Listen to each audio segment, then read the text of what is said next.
If someone happened to say something about the pending marriage, she'd cover her ears.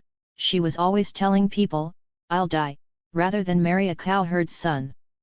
When the day for the ceremony arrived, the bridegroom entered the banquet room, with the bridal sedan chair waiting outside the gate, but Zhang's daughter sat in a corner of her room, with her sleeve over her face, crying. People pressed her to get ready, but she refused. When they tried to persuade her otherwise, she adamantly resisted. After a while, the bridegroom announced that he was ready to go, so the couple's musical accompaniment was cued to begin playing, but the daughter was still bawling, her hair all disheveled. Zhang stopped his son-in-law, and went into his daughter's room himself, where she continued sobbing and wouldn't listen to him. Zhang became angry and tried to force her to get ready, but she just cried herself hoarse. The father was at a loss about what to do. Just then a servant brought word to Zhang that Mao was waiting to leave. The father anxiously came out and told the bridegroom, "The bride isn't finished getting ready, so she begs you to wait a bit longer." Then he rushed back to look in on his daughter. He frantically came and went without ceasing. As time moved toward the end of the delay he'd requested, he became more and more anxious about the matter, but his daughter absolutely refused to cooperate. The poor father had no solution, and wished to kill himself, just to be done with it. His youngest daughter was at his side, quite disapproving of her sister's behavior, and tried very hard to persuade her to do as their father had asked. The elder sister angrily exclaimed, "So, little girl, you've become a blabbermouth like all the others. Why don't you just marry him yourself?" The younger sister replied, "Papa didn't offer me to Master Mao. If he had, would you have to go to all the bother of trying to persuade me?" Zhang took in his younger daughter's forthright words, and then privately conferred with his wife about exchanging the younger daughter for the elder. The mother turned to her younger daughter, and said, "Your recalcitrant sister refuses to obey her parents' orders, so now we want you to take her place. Are you willing to do so?" Without any hesitation, the daughter answered them, "If you want me to go with him, I wouldn't dare decline, even if he were a beggar. Besides, who says that Master Mao's going to die a poor man?" When her parents heard her words, they were very happy, and helped her into her sister's wedding gown, then hastily guided her into the sedan chair, and sent her on her way. The newlywed couple lived in perfect harmony and mutual understanding. Yet Mao's wife suffered from an unusual thinning of the hair, and this occasionally bothered him. Gradually, however, he learned about the sisters' exchange, and became even more appreciative of his wife's virtue. Soon Mao passed the county-level imperial examination to become a Zhihoki, qualifying him to take the provincial-level examination. On his way, he came to an inn at a village called Wangsharan, where the innkeeper had had a dream the previous night in which a god told him, "Tomorrow a Jiwan named Mao will arrive, and later he will help you out of a difficult situation." Therefore the innkeeper had risen especially early that morning, so he could wait there and watch to the east for his guest to arrive. So when Mao finally approached, he was very pleased. The innkeeper prepared every conceivable amenity for his guest, and asked for nothing in return. He also made sure to tell Mao about the dream prophecy's promise of support. Mao began to feel quite self-important. He secretly kept thinking about his wife's thinning hair, and worried that important people would laugh at him because of her, so he figured that he should exchange her for another wife, once he achieved wealth and rank. Not long after this, when the official list of successful civil service examinees was posted publicly, Mao learned that he had failed. With an irritated sigh, he stumbled away, his ambitions all lost to him. Too embarrassed to face the innkeeper, Mao didn't dare return to the inn, so instead he just took another way home. 3 years later, Mao returned to take the provincial level examination again, and the innkeeper treated him just as cordially as before. "The words of your dream didn't come true," said Mao, "so I feel ashamed to accept your hospitality." The innkeeper replied, "You wanted to exchange your wife, and that's why an underworld official took your name off the list of successful candidates, so doesn't it have something to do with that dream?" Mao was amazed, and asked the innkeeper how the man knew what he'd been thinking.